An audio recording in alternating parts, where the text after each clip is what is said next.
The clock had just struck midnight when the group of 5, Amber, Josh, Lisa, Derek, and Mike, gathered outside the rusted gates of the abandoned asylum.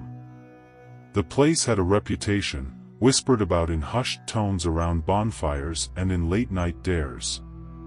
Built in the late 1800s, the asylum had been the site of unspeakable experiments and mysterious disappearances before it was abruptly shut down decades ago. Stories of restless spirits and haunting screams still lingered in the small town nearby. But tonight, those stories only added to the allure for the group. With a shared passion for exploring abandoned places and a thirst for adrenaline, they decided this was the ultimate test of their bravery. The air was thick with anticipation as they pushed open the creaking gates. Amber, always the bravest of the group, led the way with a flashlight in hand. Her steps were confident, but the echo of her footsteps on the cracked pavement seemed unnaturally loud. The others followed closely behind, trying to mask their growing unease with nervous laughter and whispered jokes. Josh, who was usually the skeptic, kept glancing over his shoulder, as if he could sense something lurking just beyond the edge of the darkness. The rest of the group teased him, calling him paranoid, but their voices betrayed a hint of anxiety. The asylum loomed in front of them, a dark silhouette against the moonlit sky. Its windows were like hollow eyes, watching them as they approached. The door was partially ajar, swinging gently in the breeze, as if beckoning them inside. Derek, the self-appointed cameraman, pulled out his phone to start filming. "This is going to make an epic video," he whispered, trying to hide the tremor in his voice. "Just think of the views." But as they stepped inside, the excitement quickly gave way to an eerie silence that seemed to swallow every sound. It was as if the building itself was holding its breath, waiting. Inside, the air was stale, thick with the scent of mildew and decay. The walls were covered in graffiti, and debris littered the floor. They moved cautiously through the main hallway, the beam of Amber's flashlight cutting through the darkness. Every creak of the floorboards, every gust of wind rattling the broken windows, felt like a whisper of the past. Mike, who had a knack for finding hidden rooms, pointed to a stairwell leading down. "Bet there's a basement," he said with a grin. "Probably where they kept the real crazy ones." As they descended into the basement, the temperature seemed to drop, and a sense of unease settled over them. The stairs groaned under their weight, and the darkness seemed to grow thicker with each step. At the bottom, they found a long corridor lined with heavy, rusted doors. Each one had a small window, covered in grime, that barely hinted at the darkness beyond. Amber moved closer to one of the doors, her curiosity getting the better of her. As she wiped away the dust from the window, a faint, almost imperceptible sound echoed through the corridor. A sound that made their blood run cold, a whisper, soft but clear, coming from the darkness beyond the door. Amber recoiled from the door, her heart racing. She looked back at the group, her flashlight shaking slightly in her grip. "Did you hear that?" she whispered, her voice barely audible over the pounding of her own heartbeat. Josh, who had been hovering close to the stairwell, took a cautious step forward. "Yeah, I heard it," he replied, his bravado from earlier fading quickly. "It's probably just the wind, right?" But even he didn't believe his own words. The sound had been too distinct, too deliberate. Determined to prove it was nothing, Derek pushed past them, his camera held high as if the lens could protect him. "Come on, guys, it's just an old building," he said, though his voice lacked conviction. He pressed his ear against the door, straining to hear any hint of the whisper again. For a moment, there was nothing but the deafening silence. Then, just as he was about to pull away, there it was again, soft, faint, like someone speaking from a distance but close enough to make his skin crawl. A chill ran down Derek's spine, and he stumbled back. "Okay, that's definitely not the wind," he muttered. Mike, never one to shy away from a challenge, decided to push the door open. "Let's see what's behind door number 1, he said, trying to lighten the mood. But as he pushed the heavy metal door, it resisted, as if something on the other side was holding it shut.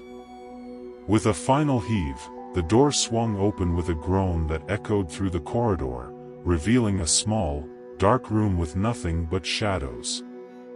They stepped inside cautiously, Amber's flashlight sweeping the room.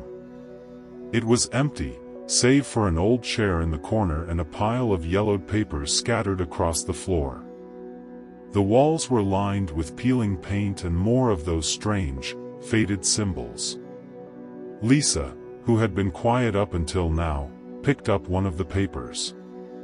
"Guys, these are records," she said, her voice shaking. "Patient records." She skimmed through the document, her eyes widening. They were experimenting on them, doing things to their minds. The group exchanged uneasy glances. This was more than they had bargained for. As they sifted through the papers, piecing together the horrors that took place within these walls, the feeling of being watched grew stronger. They heard a faint shuffling sound from the hallway, and Lisa dropped the papers with a gasp. "Did you hear that?" she asked, backing away from the doorway. It sounded like footsteps. Josh moved towards the door, peering out into the darkness. "There's no one there," he said, but his voice was shaky. Suddenly, a loud bang echoed through the building, followed by what sounded like a door slamming shut. Panic set in. "We need to get out of here," Amber said urgently. But as they turned to leave, they realized they were no longer alone. Standing in the doorway, silhouetted by the dim light of the hallway, was a figure. Its shape was indistinct, but they could see the outline of a person. A soft, eerie whisper filled the room, the same sound they had heard earlier, now much closer. "Get out," it hissed. The group froze in terror, their breaths shallow and ragged. Amber swung her flashlight toward the figure, but as soon as the light touched it, the figure vanished, leaving behind nothing but darkness. Did you see that?" Derek stammered, his camera still rolling. "What the hell was that?" Without waiting for an answer, they bolted back into the corridor, their footsteps echoing like gunshots in the stillness. They raced toward the stairs, desperate to escape the suffocating darkness that seemed to be closing in around them. But as they reached the stairwell, they found the door at the top was now closed, and no matter how hard they pushed, it wouldn't budge. "It's locked," Mike shouted, slamming his shoulder against the door in frustration. "We're trapped." Panic spread like wildfire. The air grew colder, and they could feel something pressing against them, unseen hands brushing against their skin, pulling them back into the darkness. They huddled together, their eyes wide with fear as they realized the asylum wasn't just abandoned, it was alive. As the panic set in, they struggled to catch their breath, each one feeling the oppressive weight of fear closing around them. The door wouldn't budge, and it felt like the walls were closing in, the darkness pressing against them from all sides. Amber was the first to speak, her voice barely more than a whisper. "We need to find another way out. There has to be another exit." Her words, though strained, ignited a small flicker of hope among them. Lisa nodded, trying to steady her trembling hands. "Yeah, maybe there's another staircase, or a window we can break." Josh, wiping the cold sweat from his brow, suggested they head deeper into the basement, toward the back of the asylum. There might be an emergency exit or something, he reasoned, though the look in his eyes betrayed his doubt. With no other options, they reluctantly agreed. Moving as one, they crept back down the hallway, their steps slow and deliberate, each creak of the floorboards beneath them making their hearts skip a beat. As they reached the far end of the basement, they noticed a set of double doors slightly ajar. The doors were heavy, reinforced with metal, and covered in rust. Derek shone his flashlight through the gap, revealing a narrow staircase descending even further underground. "You've got to be kidding me," he muttered under his breath. The stairs led into a void of pitch-black darkness, colder and more uninviting than any place they had encountered so far. "Well, it's either down there or stay here," Mike said, trying to keep his voice steady. "And I don't want to stay here." Taking a deep breath, Amber led the way down the stairs, the others following close behind. The temperature dropped with each step, their breath visible in the frigid air. The walls were damp, and the smell of mold was almost suffocating. As they reached the bottom, they found themselves in a narrow corridor lined with more rusted doors. But unlike the previous ones, these doors were adorned with strange symbols, some etched deep into the metal, others painted in a dark, dried substance that resembled old blood. Amber stopped at one of the doors, her curiosity piqued despite the fear gnawing at her insides. "What is this place?" she asked, running her fingers over the symbols. "It looks like some kind of ritualistic writing," Lisa said, squinting at the symbols. "Like they were trying to seal something in." Derek, his camera still rolling, stepped closer. "Or maybe, trying to keep something out," he suggested, his voice barely a whisper. Suddenly, a loud thud echoed from behind one of the doors, followed by a low, guttural moan that sent chills down their spines. They jumped back, eyes wide with terror. "What the hell was that?" Josh exclaimed, his voice a mix of fear and disbelief. "I don't know, but I don't think we want to find out," Lisa responded, pulling at Amber's arm. But before they could turn away, the door at the far end of the corridor creaked open, revealing a faint light that flickered like a dying flame. Compelled by a mix of fear and morbid curiosity, they moved toward the open door. Inside, they found a small room that looked like an old surgical suite, with a rusty operating table in the center and dusty cabinets lining the walls. The light came from a single, dim bulb hanging overhead, swaying slightly as if moved by an unseen hand. Amber approached the table, her flashlight revealing old, rusted surgical tools scattered across its surface. "This must be where they did the experiments," she said, her voice barely above a whisper. As they continued to explore the room, Mike found a large, leather-bound book on one of the cabinets. It was covered in dust and nearly falling apart at the seams. He opened it carefully, revealing pages filled with handwritten notes and diagrams. "It's a journal," he said, flipping through the pages. "It looks like it belonged to one of the doctors here." The further he read, the more disturbing the entries became, detailing horrific experiments conducted on the patients in a desperate attempt to unlock some dark secret. Suddenly, a draft of cold air swept through the room, extinguishing the light bulb and plunging them back into darkness. Panic set in as they fumbled to turn on their flashlights, the beams of light revealing a shadow moving across the far wall.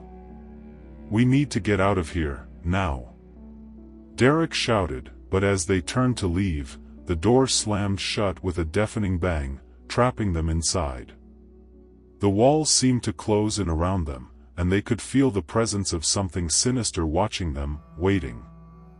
Amber ran to the door, pulling at the handle with all her might, but it wouldn't budge. "It's locked," she cried out in frustration. The room grew colder, and the shadows seemed to stretch toward them, reaching out with invisible hands. The low moaning sound returned, growing louder and more intense, filling the room with a sense of dread. "We're not alone," Lisa whispered, her eyes wide with fear. "There's something here with us." As the moaning grew louder, their panic intensified. Derek's flashlight flickered and went out, plunging them into near-complete darkness, save for the faint beams of Amber and Lisa's flashlights. "This isn't happening," Josh muttered under his breath, his voice trembling. He grabbed the leather-bound journal from Mike's hands and tossed it across the room, as if that would somehow dispel the evil presence. But it didn't.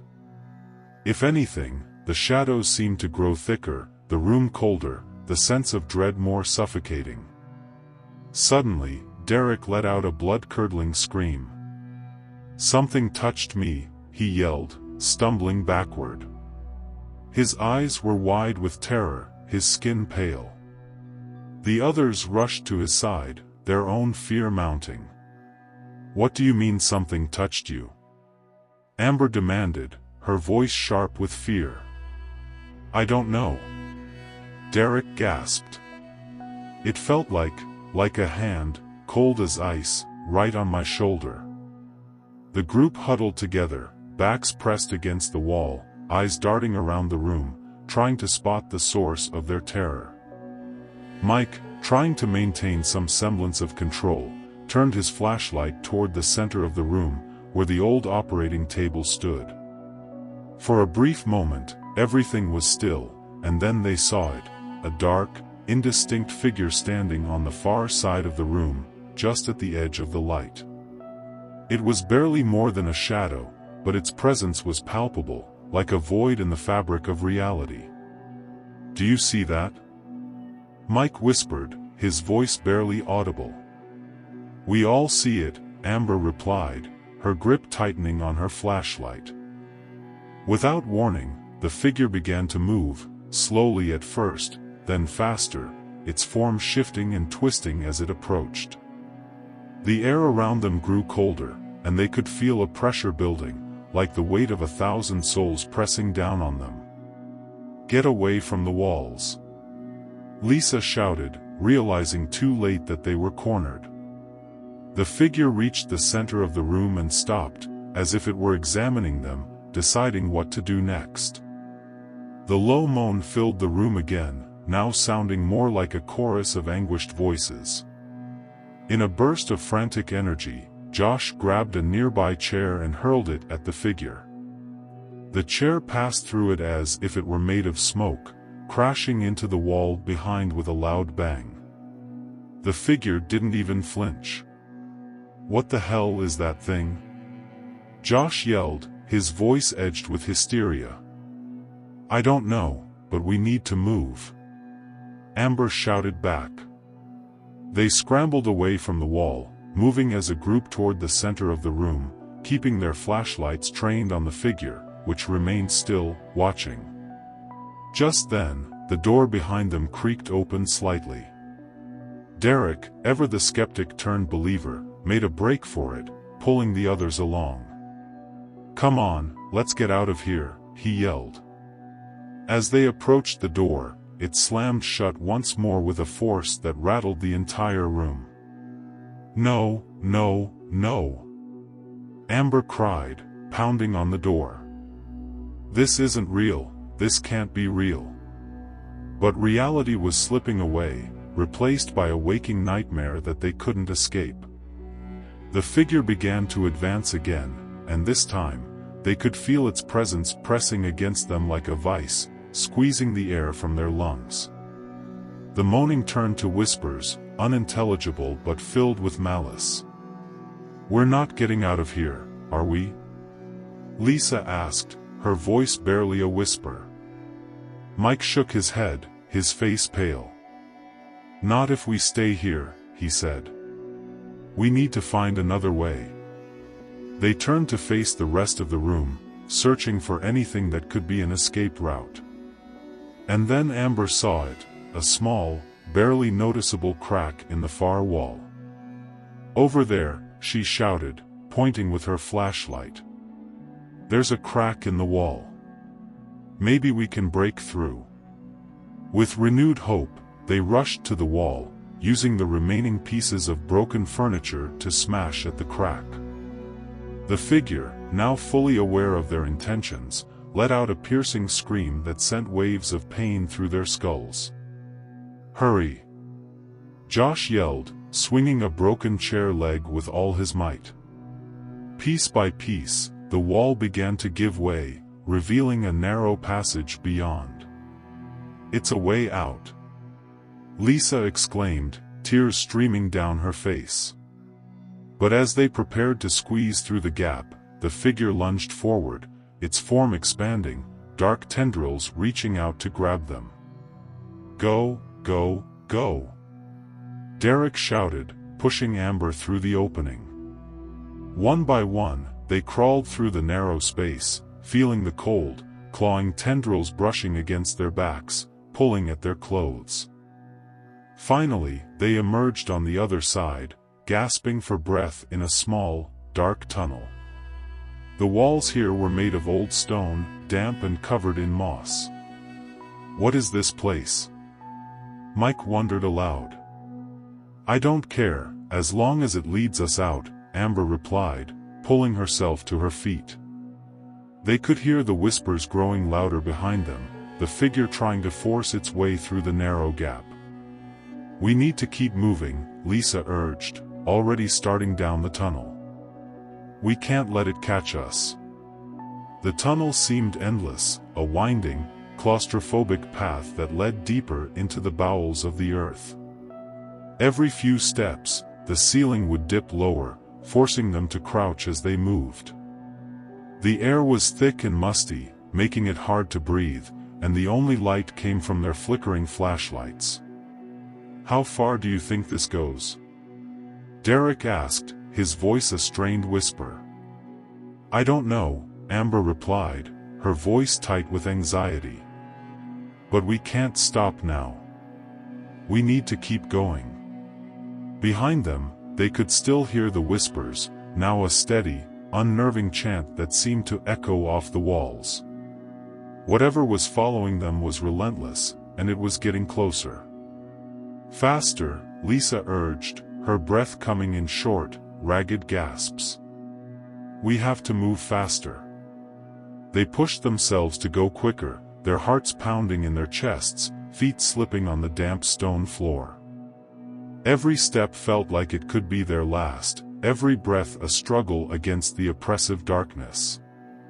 As they rounded a corner, they saw a faint light ahead, a small, flickering flame that danced in the darkness.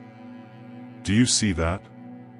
Mike asked, his eyes wide with a mix of hope and fear. "It's a light," Amber confirmed, her voice filled with cautious optimism. "Maybe it's an exit." They hurried toward the light, their footsteps echoing in the narrow tunnel. But as they got closer, they realized the light was coming from a single, half-burned candle placed on the ground, surrounded by more of those strange symbols. They stopped, staring at the candle in confusion. "Why is there a candle down here?" Josh asked, his voice barely more than a whisper. "Who cares?" Derek snapped. "As long as it's not another dead end." But as they stepped closer, the ground beneath them suddenly gave way, sending them tumbling into a hidden chamber below. They landed hard on a dirt floor, the impact knocking the wind out of them. For a moment, everything was a blur of pain and darkness. Amber was the first to recover, groaning as she pushed herself to her feet. "Is everyone okay?" she asked, her voice shaky. The others murmured their assent, slowly getting up and checking for injuries. They found themselves in a large, circular chamber with walls made of rough stone. The ceiling was high, disappearing into darkness, and the air was thick with the scent of earth and something else, something foul. In the center of the chamber stood an old stone altar, covered in dust and cobwebs, with more of those strange symbols etched into its surface. "What is this place?" Lisa whispered, fear evident in her voice. It looks like some kind of ritual site, Mike replied, examining the symbols on the altar. Maybe a place where they did sacrifices. The realization sent a shiver down their spines. They were standing in the heart of whatever dark power had been summoned here all those years ago. We need to find a way out, Josh said, his voice firm despite the fear in his eyes. There's got to be an exit somewhere. They spread out, searching the walls for any sign of an opening. But as they moved, the air grew colder, and a sense of dread filled the chamber. The whispers returned, louder and more insistent, like a chorus of tortured souls pleading for release. "We need to get out of here now," Derek said, panic creeping into his voice. But before they could move, the altar in the center of the room began to glow with a faint, eerie light, the symbols on its surface pulsing like a heartbeat. Suddenly, the ground beneath them shook, and a deep, rumbling noise filled the chamber. "What's happening?" Amber shouted over the noise. The altar's light grew brighter, and a dark, shadowy figure began to rise from it, its form shifting and twisting like smoke. The figure's presence was overwhelming, filling the chamber with a crushing sense of fear. "Run!" Josh screamed, but there was nowhere to go. The chamber's walls seemed to close in around them, trapping them in a circle of darkness.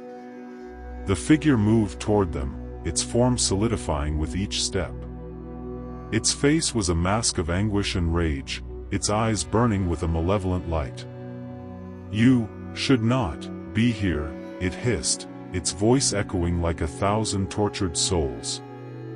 The group backed away, their hearts pounding in their chests, but there was no escape. The figure reached out with a shadowy hand, and they could feel its cold, clammy fingers brushing against their skin, pulling them closer. Desperation took over, and Amber grabbed a piece of broken stone from the floor, hurling it at the figure. It passed through it harmlessly, but the distraction gave her an idea. "The altar," she shouted. "It's the source. We need to destroy it." The others hesitated, fear gripping them, but Derek nodded, understanding.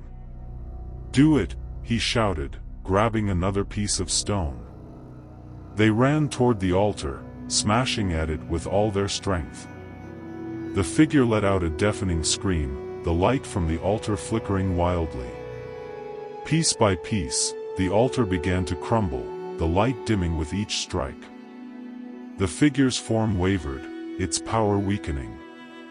With one final blow, the altar shattered, sending a shockwave through the chamber. The figure let out a final, anguished scream before dissolving into nothingness, the whispers fading into silence. For a moment, they stood there, breathing heavily, unsure if they had truly won. Did we do it?" Lisa asked, her voice trembling. The ground beneath them began to shake again, more violently this time. "We need to get out, now," Mike shouted. They ran toward the far side of the chamber, where a narrow passage had opened up, leading back to the tunnel. They squeezed through the opening, the walls shaking around them as the chamber collapsed behind them. They ran as fast as they could, not daring to look back, the sound of the collapse echoing in their ears. Finally, they saw a faint light ahead, brighter this time. They burst out of the tunnel into the cool night air, collapsing on the ground, exhausted but alive. They had escaped the asylum, but the darkness would never truly leave them.